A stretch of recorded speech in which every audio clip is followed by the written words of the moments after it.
Alphomar est étudiant en licence de mathématiques. Il s'apprête à recevoir sa bourse trimestrielle de 300 000 francs guinéens. L'année prochaine, il percevra 900 000 francs le trimestre. Vu les conditions des vies des étudiants, c'est tellement pénible. Donc, si le gouvernement a jugé nécessaire d'augmenter ses pécules, c'est une nouvelle qui a été très favorable pour nous. La joie est partagée par ses camarades de l'Université générale Lansana Conté de Sonfonia.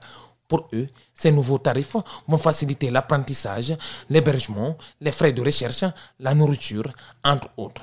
Mais aussi des brochures, parce que vous n'êtes pas sans savoir que les brochures à l'université sont payées à 20 000 francs guinéens. En plus, la bourse d'excellence est créée. 500 000 francs par mois pour la licence, 1 million pour le master et 2 millions pour le doctorat.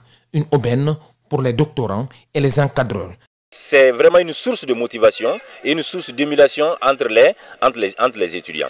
Sans vous mentir, il est très difficile de mener des recherches, surtout quand vous êtes chez nous. Quand vous êtes chez vous, vous êtes au pays, vous n'êtes pas accompagné, la recherche, elle est extrêmement difficile. Cependant, les étudiants peuvent perdre ces bourses s'ils ne remplissent pas certaines conditions, notamment le redoublement, l'exclusion du programme. Dès lors que l'étudiant comptabilise 3 dettes académiques dans le même semestre ou dans des semestres parallèles ou encore impairs ou pairs, normalement, la bourse d'études de l'étudiant est suspendue et sa bourse d'entretien, c'est-à-dire les pécules, est automatiquement suspendue. Il perd.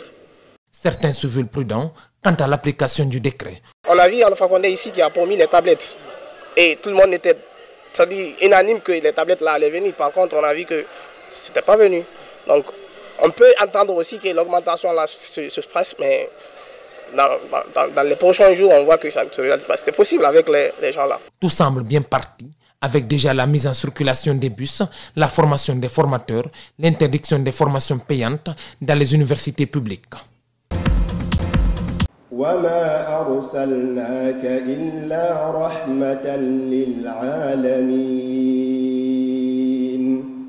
C'est sur cette intonation du premier de la République que la 40e édition de la cérémonie de remise des prix aux lauréats et candidats de la lecture, mémorisation et interprétation du Saint-Coran s'est ouverte. Ce concours qui vise à encourager les jeunes dans l'apprentissage et la connaissance de la religion islamique s'est déroulé cette année du 6 au 13 avril 2022. Le Premier ministre par intérim se réjouit du bon déroulement de cette compétition et encourage les lauréats à redoubler d'efforts. La Guinée ne peut aller de l'avant si chacun d'entre nous exprime son talent et son excellence dans tous les domaines. Lorsqu'on est dans les lauréats, de se maintenir à cette place, c'est ce qui est difficile. Donc le conseil que je vais donner à nos lauréats, c'est de tout faire l'année prochaine, quand je serai là, que je puisse encore vous voir, vous êtes lauréat.